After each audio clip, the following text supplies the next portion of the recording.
Amados irmãos, muito boa noite a todos, graça e paz em nome do Senhor Jesus. É com muita alegria que nós iniciamos mais uma transmissão nessa noite. Que o Senhor fale aos nossos corações, que a palavra do Senhor traga edificação às nossas vidas. Vamos agora falar com Deus. Pai, graças nós te damos, ó Deus, pela certeza que temos de que o Senhor ouve as nossas orações. Tu és um Deus presente, um Deus que está sempre ao nosso lado. E pedimos, ó Pai, que o Senhor venha falar ao nosso coração por meio da Tua palavra. Colocamos, ó Pai, diante do Senhor aqueles que estão enfermos, aqueles, ó Pai, que estão angustiados, aqueles, ó Pai, que necessitam da Tua graça, da Tua compaixão e da Tua misericórdia. Senhor, traz, ó Deus, o derramar do Teu Espírito, ó Pai, trazendo conforto a estes que sofrem. Cura, Senhor, os doentes. Protege, ó Deus, os nossos médicos, enfermeiros, ó Deus, auxiliares, ó Pai. Estes que estão na linha de frente, ó Deus, e que têm sofrido, ó Pai. Guarda-os, ó Deus. Livra-os, ó Pai, de todo o mal. Senhor, nós rogamos que o Senhor nos dê a graça de superarmos essas adversidades, de vencermos, ó Deus, esse tempo de crise. Nossa confiança está em Ti. Nossa esperança é o Senhor, ó Pai. Dá sabedoria, Senhor, aos nossos políticos, que eles sejam, ó Deus, usados pelo Senhor, para que possamos, ó Deus, passar por essa adversidade, ó Deus, possamos ter vitória, Senhor, diante das lutas que temos enfrentado. Guarda, Senhor, os nossos lares, protege a nossa família. E agora, Senhor, abre os nossos ouvidos e coração, para que ouçamos a Tua palavra, em o nome de Jesus. Amém. Amados irmãos, quero convidá-los então para que abramos a palavra do Senhor em Gálatas capítulo 5, versículos 22 a 26. Gálatas capítulo 5, do versículo 22 ao versículo de número 26. Esse é o texto que faremos a exposição nessa noite. Gálatas 5, de 22 a 26. Vou esperar um pouquinho. Você vai lá, corre lá, pega a sua Bíblia rapidinho e acompanhe a leitura e a exposição da palavra de Deus. Gálatas 5, de 22 a 26. A palavra do Senhor assim nos diz: mas o fruto do Espírito é amor, alegria, paz, longanimidade, benignidade, bondade, fidelidade, mansidão, domínio próprio. Contra estas coisas não há lei. E os que são de Cristo Jesus crucificaram a carne com as suas paixões e concupiscências. Se vivemos no Espírito, andemos também no Espírito. Não nos deixemos possuir de vanglória, provocando uns aos outros, tendo inveja uns dos outros. Amados irmãos, na semana passada nós falamos sobre as obras da carne. E hoje nós queremos, com a graça de Deus, falar sobre o fruto do Espírito. E antes propriamente de falarmos sobre o fruto do Espírito, eu gostaria aqui de estabelecer um contraste muito interessante que existe entre essas duas expressões, obras da carne e fruto do Espírito. Vejam que obras é aquilo que a gente faz, é aquilo que a gente realiza, é aquilo que nós somos responsáveis, é aquilo que de fato nós fazemos. Mas a expressão fruto é algo que Deus faz em nós, é algo que o Espírito Santo de Deus move em nosso coração, move em nosso viver. Ou seja, a manifestação do fruto do Espírito não é próprio da natureza humana, não é fruto do esforço humano, mas o fruto do Espírito, a manifestação do fruto do Espírito, é o agir de Deus em nós, é a presença do Espírito Santo de Deus em nossa vida. Então eu começo a mensagem dessa noite trazendo esse importante destaque, fazendo essa importante distinção que obras da carne é aquilo que eu e você fazemos, de nossa responsabilidade.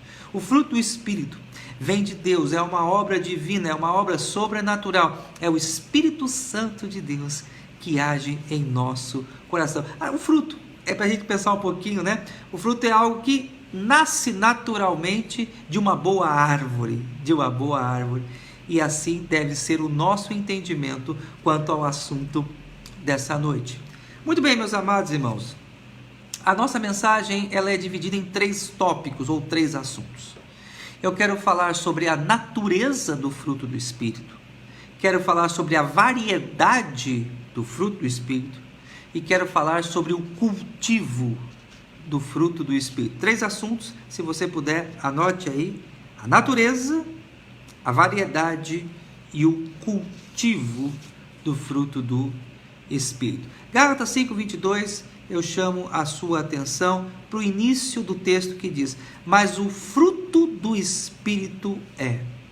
Primeira questão importante, nós falamos, mas eu quero relembrar aqui: o fruto do Espírito não pode ser realizado pelo esforço humano, ele não nasce por esforço do homem, é algo divino, vem de Deus, é gerado pelo Espírito Santo de Deus no coração do homem que foi regenerado. Segunda observação que eu faço é que ele não pode ser produzido artificialmente.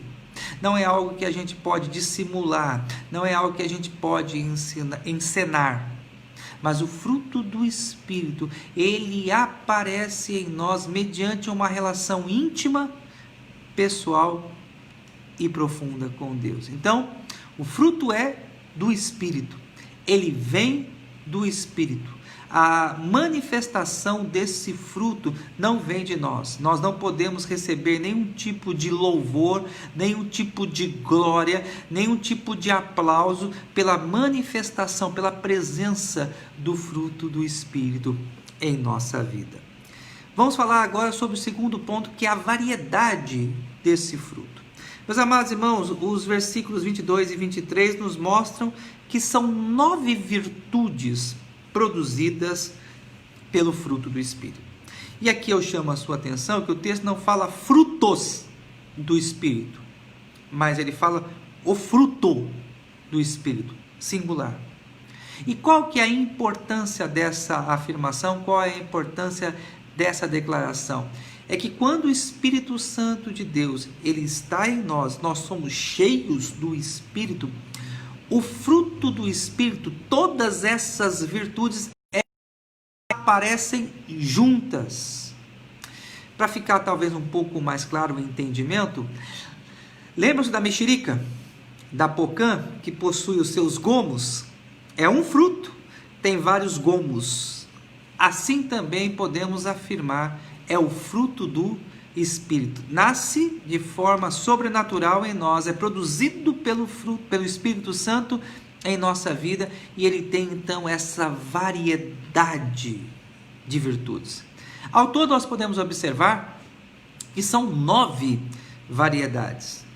3 destas virtudes falam sobre o nosso relacionamento com Deus. Guarde bem isso. 3 dessas virtudes que nós vamos falar nessa noite falam da nossa relação para com Deus. 3 dessas virtudes que vamos apresentar nessa noite falam do relacionamento para com o próximo. E 3 dessas virtudes falam, podemos dizer, da nossa relação pessoal. 3 virtudes relacionadas com a nossa comunhão com Deus.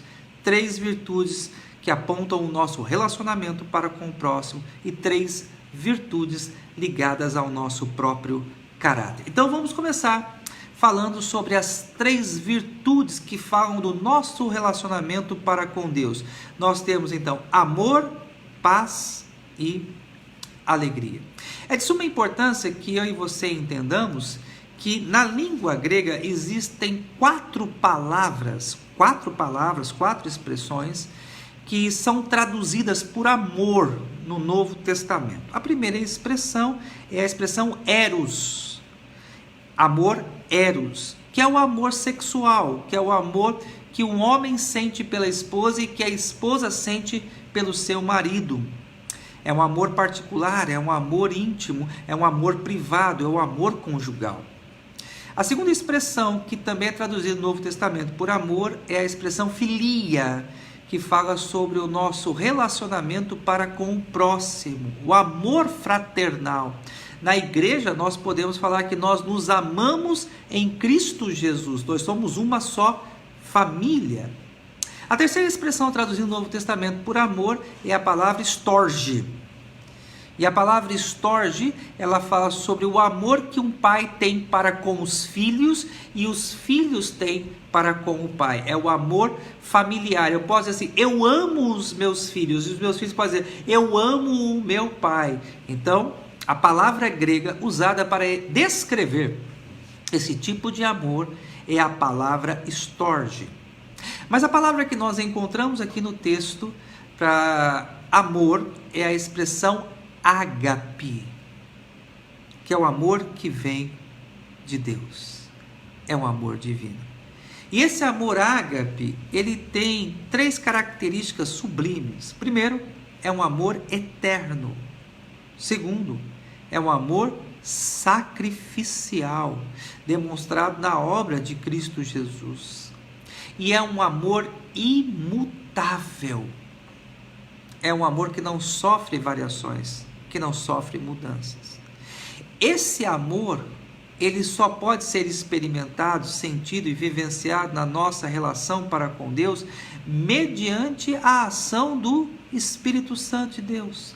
Deus, ele nos amou com esse amor ágape e ele espera que também nós o amemos de todo o nosso coração.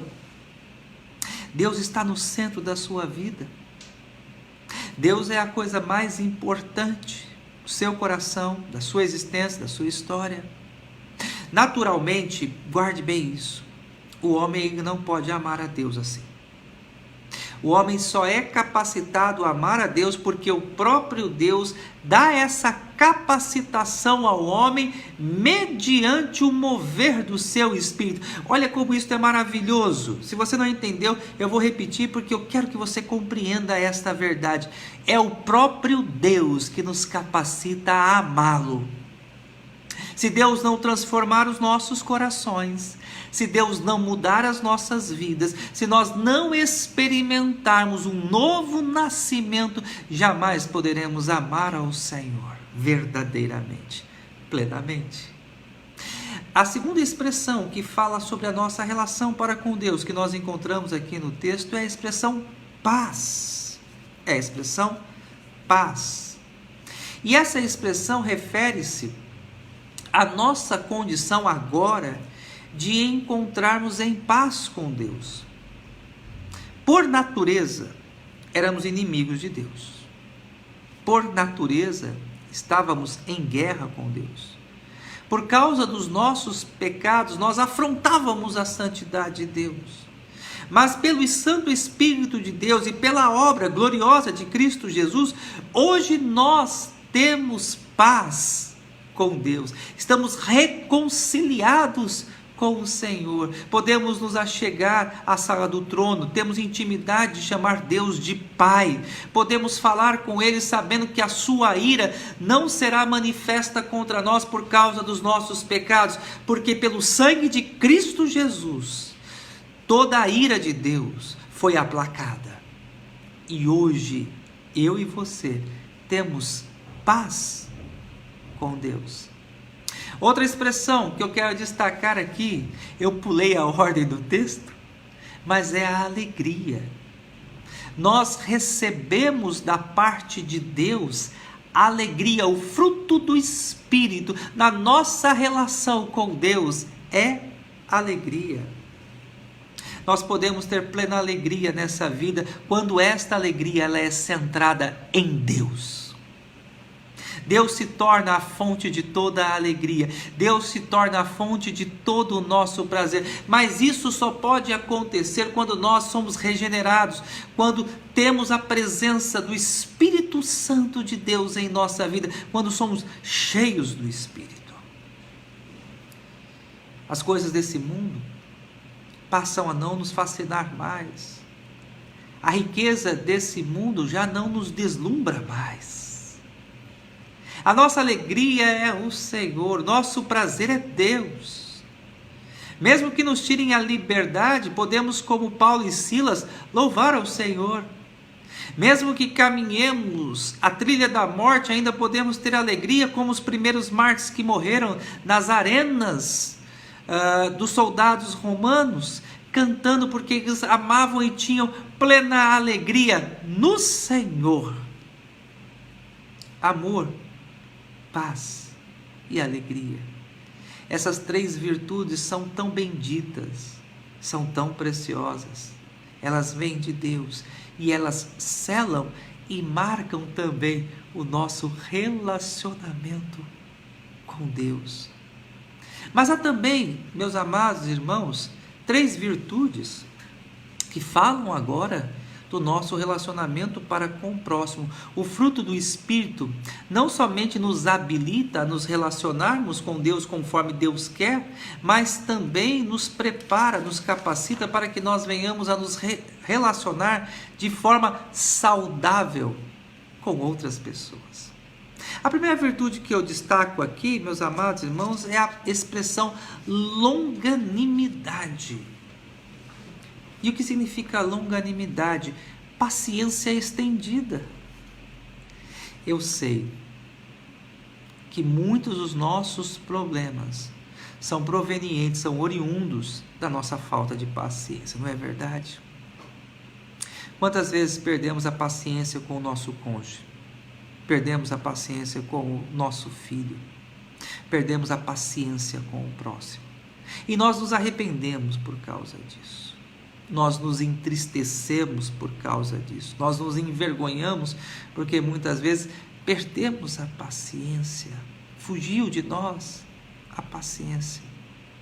Pois bem, meus amados irmãos, é ter uma vida cheia do Espírito, manifestando o fruto do Espírito, é que nós vamos ter paciência em nossos relacionamentos, longanimidade em nossos relacionamentos.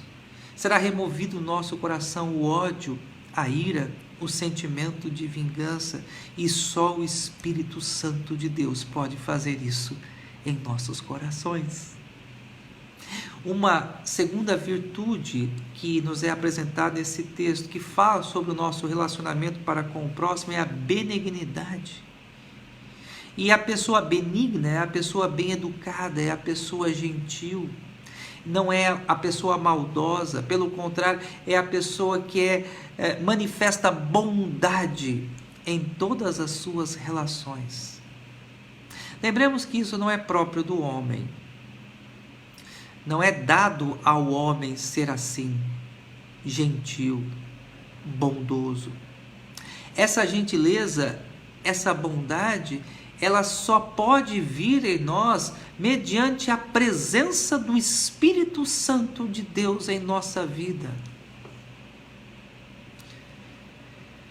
A falta de educação, a estupidez, a forma grosseira com que muitas vezes nós respondemos ao outro, é a manifestação da nossa natureza manchada, corrompida pelo pecado.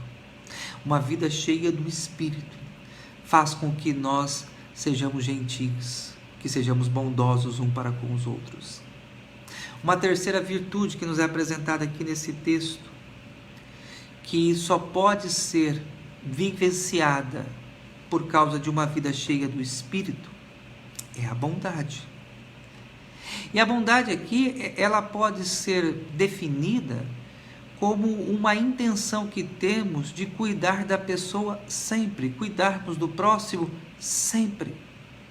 É um compromisso que nós temos com Deus e com o nosso irmão, de sermos generosos, misericordiosos, cheios de compaixão, sermos bons para com os outros. A nossa natureza humana, em contraste, ela é vingativa, ela é má. Só uma vida cheia do Espírito pode nos levar verdadeiramente a manifestarmos a bondade. E a bondade também implica, meus amados irmãos, esse aqui é um aspecto que nós não podemos deixar de mencionar, que eu não posso deixar de falar a vocês. Que a bondade também se manifesta na exortação, na admoestação. Às vezes nós somos maus com os nossos irmãos quando nós deixamos esses irmãos sem a correção, sem a exortação. Quem ama, quem faz o bem, quem é bom, também exorta, também corrige, também admoesta.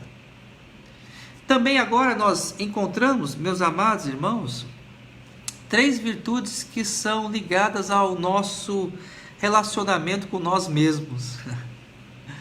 são virtudes que são aplicadas ao nosso próprio caráter. A primeira delas é a fidelidade. Uma pessoa cheia do Espírito, ela tem fé. Ela é uma pessoa confiável.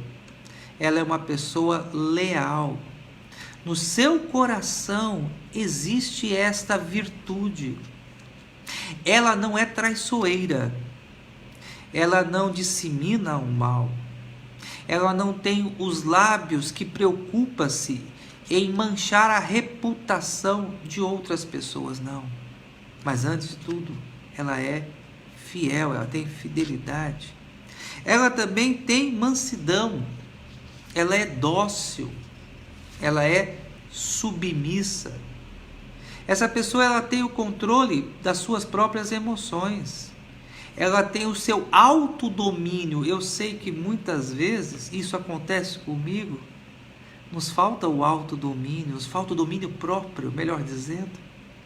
E às vezes a nossa manifestação de ira, as nossas palavras ferem. E a gente não queria ferir, a gente não queria machucar, mas muitas vezes o fazemos porque nós não estamos cheios do Espírito, não estamos caminhando no Espírito, como nós veremos mais à frente.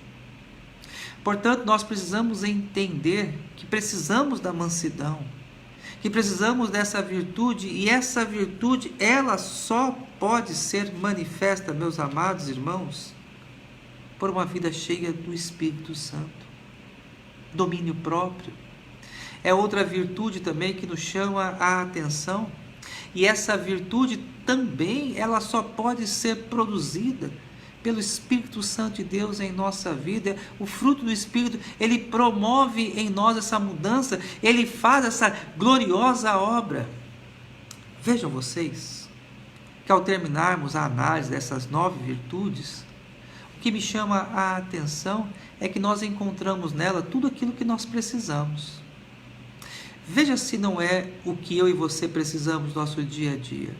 Amor, paz, alegria, paciência, gentileza, domínio próprio, mansidão, fidelidade. Não é verdade? Não são essas as virtudes que a gente precisa? Pois bem, meus amados irmãos, eu e você hoje sabemos aonde encontrar. E só podemos encontrar em uma vida cheia do Espírito. Mas a pergunta que talvez você possa fazer agora, e já estamos caminhando para a terceira e última parte da nossa mensagem dessa noite, é como cultivar uma vida cheia do Espírito? Como termos uma vida santa? Como podemos manifestar em nossas relações essas virtudes que nós acabamos de apresentar? Pois bem, meus amados irmãos, o apóstolo Paulo, ele nos mostra aqui pelo menos 3 formas de nós cultivarmos o fruto do Espírito. Lembremos que nós temos o fruto, o que nós precisamos fazer é cuidar, o que nós precisamos fazer é cultivar, é desenvolver o fruto do Espírito em nós. Primeira atitude de suma importância, eu espero que você anote essa receita aqui importante. Nós devemos deixar sepultada a nossa natureza carnal. Devemos deixar sepultada a nossa natureza carnal. Eu fundamento esse argumento no versículo 25, por favor acompanhe, a palavra do Senhor assim nos diz: e os que são de Cristo Jesus crucificaram, olha, passado, a carne com as suas paixões e concupiscências. Ou seja, o verbo crucificar, ele indica uma ação no passado. Quando somos alvos da graça de Deus, quando somos alcançados pelo Espírito Santo, nós crucificamos a nossa natureza carnal, nós deixamos na cruz as nossas vontades. Lembremos da palavra daquele que nos salvou, daquele que nos redimiu, Cristo Jesus. Ele diz: quem quiser vir após mim, negue-se a si mesmo, tome a sua cruz e siga-me. Eu e você somos responsáveis por fazermos isso. É a nossa responsabilidade sepultarmos a nossa carne, fazer com que a cada dia ela seja mortificada. Nós precisamos entender que determinadas coisas, de fato, fazem com que a nossa natureza carnal ela ressuscite e ganhe força. Precisamos nos livrar de hábitos pecaminosos, de vícios que fortalecem a nossa natureza corrompida e manchada pelo pecado. Se você tem identificado em sua vida alguma atitude, algum hábito que tem fortalecido a sua natureza manchada pelo pecado, que tem estimulado o mal dentro de você, em nome do Senhor Jesus, coloque-o na cruz nessa noite. Mortifique as suas vontades, mortifique o seu eu e viva para Cristo. Lembre-se das palavras de Paulo, Filipenses 1:21, porquanto para mim o viver é Cristo. Nossa vida tem que estar centrada em Cristo. Já não vivemos mais para atender às nossas vontades, buscar as nossas satisfações pessoais, mas vivemos para Cristo Jesus. Portanto, precisamos mortificar a nossa carne. Outra questão importante que eu e você precisamos entender para cultivarmos o Espírito ou o fruto do Espírito em nossa vida é que nós precisamos caminhar no Espírito. Precisamos caminhar no Espírito. Eu fundamento este meu argumento à luz do versículo 25, que diz o seguinte: se vivemos no Espírito, andemos também no Espírito. Vejam só que interessante o contraste dessas duas expressões. Viver no Espírito. Ou seja, nós que fomos regenerados, nós que temos o Espírito Santo de Deus habitando em nós, nós já vivemos no Espírito. Essa expressão, ela indica uma voz passiva. Nós sofremos a ação. É Deus quem vai ao nosso encontro, é Deus quem nos salva, é o Espírito Santo de Deus que provoca em nós o novo nascimento, ponto. Mas eu e você somos chamados aqui a uma resposta, a uma atitude. Qual é a atitude que nós devemos ter? Caminharmos no Espírito, andemos também no Espírito. A pergunta que talvez você me faça é: como é que eu posso, pastor, andar no Espírito? Pelo menos eu gostaria de ajudar você aqui com duas atitudes que vão colaborar para que você possa andar no Espírito, permanecer no Espírito. Primeiro, não negligencie a adoração, as disciplinas espirituais. E quais são as disciplinas espirituais? A leitura da Bíblia, a oração, o compartilhar do Evangelho. Alimente-se da palavra. Reserve um tempo do seu dia para que você busque o Senhor e coloque diante de Deus o seu coração, pedindo ao Senhor Deus que santifique a sua vida, transforme o seu coração.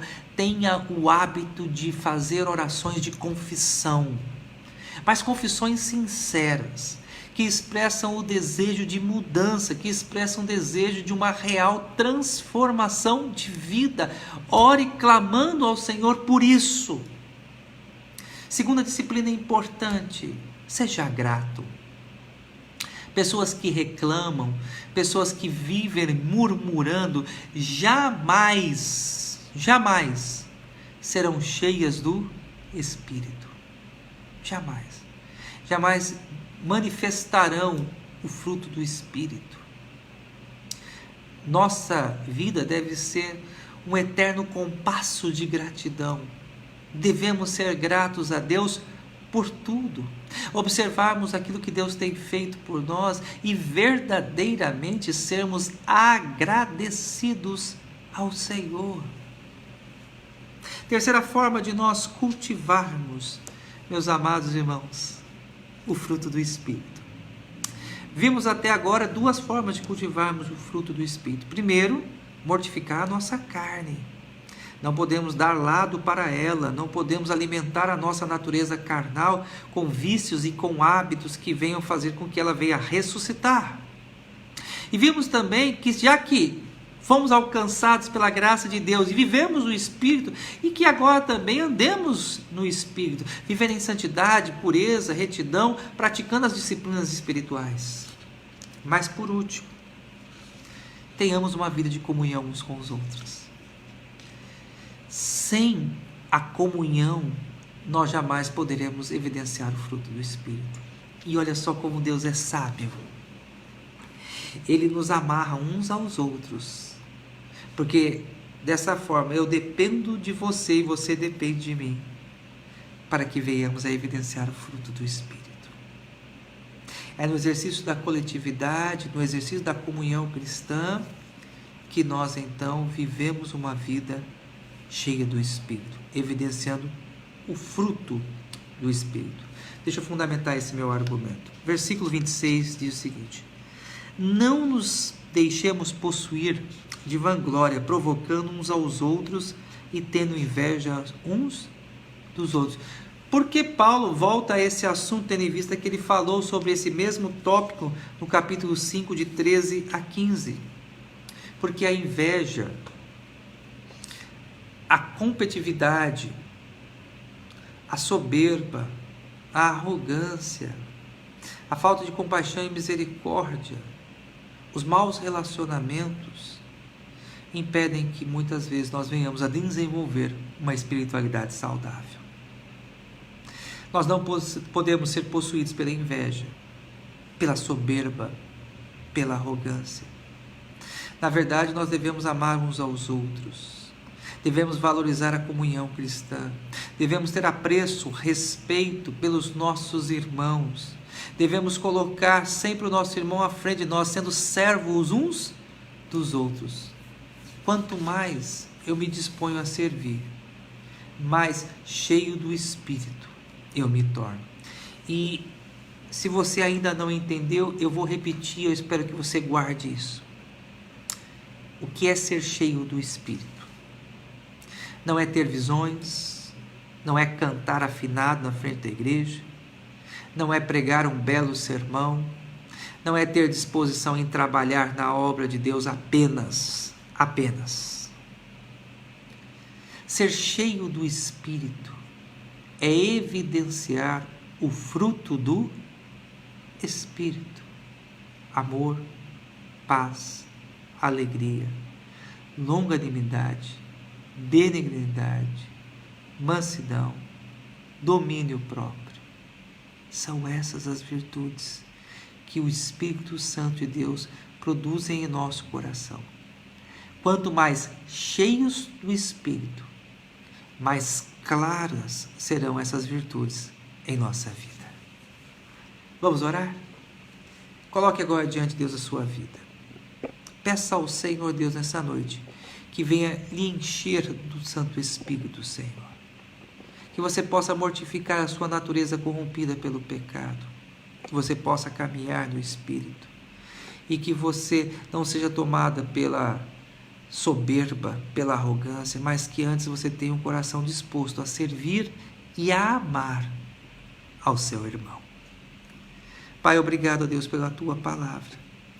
Graças nós te damos, ó Deus, porque a Tua Palavra transforma as nossas vidas, muda o nosso caráter. Rogamos, ó Pai, que o Senhor venha fortalecer a nossa fé, transformando-nos, Senhor, conforme a Tua vontade. Sem Ti, nada somos. Sem o Senhor, nada podemos fazer. Não permita, ó Pai, que o nosso eu se levante, mas que antes, ó Deus, tenhamos uma vida totalmente dominada pelo Teu Santo Espírito. Dá-nos, ó Deus, uma semana de paz. Guarda, Senhor, os nossos lares. Abençoa a nossa família.